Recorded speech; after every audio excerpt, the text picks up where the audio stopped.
ఇప్పుడే జీ5 app download చేయండి. చూడండి మీ ఫేవరెట్ టీవీ షోస్ ఎప్పుడైనా ఎక్కడైనా. ఏంటారు అలా చూస్తున్నావు? ఏవైనా చెప్పాలనుకుంటున్నావా? నీ పతనానికి ఎక్కువ రోజులు పట్టదు మనోహరి. నువ్వు ఈ ఇంటిని మా ఇంటిని వదిలి వెళ్ళిపోయే రోజు దగ్గరలోనే ఉంది. చూస్తూ ఉండు. అయిపోయిందా? ఇంకా ఏదైనా చెప్తున్నావా? అంటే నువ్వు ప్రాణాలతో లేవు కదా, నువ్వేం చెప్తున్నావో కూడా నాకు తెలియదు కదా, అందుకే అడుగుతున్నాను. నువ్వేమనుకోకు. అనుకున్నా నన్నేం చేయలేవులే, ఎందుకంటే నువ్వు ప్రాణం లేని ఒక గాలివి. మనో, నిన్ను బాలిక, ఆ బాలిక ఉద్దేశ్యపూర్వకంగానే అటులా మాట్లాడుచున్నది.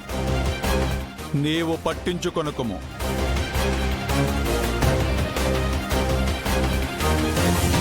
ఆరు ఆరు ఆరు ఏంటి? పౌర్ణమి రాబోతుంది, నీకు శక్తులు రాబోతున్నాయి, నా అడ్డు తొలగించుకోవచ్చని ప్లాన్ వేస్తున్నావా? పోయినసార్లా నీ పప్పులు ఉడకవు, నేను ఈసారి గెలవనివనా?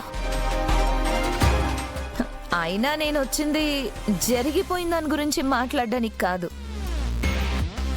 జరిగేది నీకు చెప్పడానికి.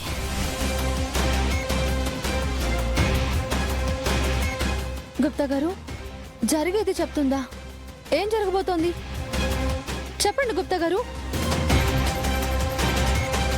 నువ్వు నాకు లైఫ్లో చాలా ఇచ్చావు. చిన్నప్పటి నుంచి నా చేయి పట్టుకునే ఉన్నావు. నువ్వున్నావనే ధైర్యాన్ని ఇచ్చావు, ప్రేమనిచ్చావు.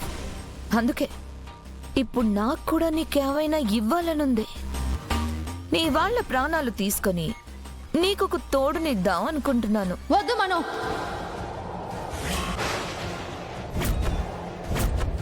నా వాళ్ళ జోలికొస్తే నిన్ను చంపేస్తా.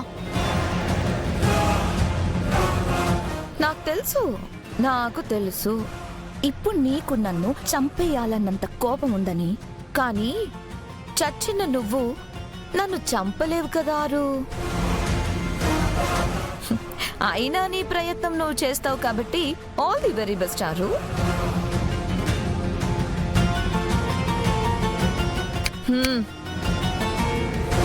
గుర్తుపెట్టుకో, పౌర్ణమి నాడు నీ కుటుంబంలో ఒకరిని నీకు తోడుగా పంపించబోతున్నాను.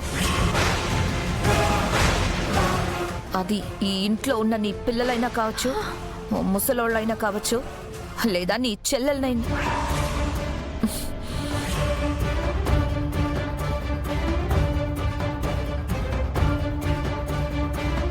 అదే నీ సవతి చెల్లి, ఎవరైనా అయి ఉండొచ్చు. నీకు పంపించబోయే గిఫ్ట్ కోసం నువ్వు ఎదురు చూస్తూ ఉండారు.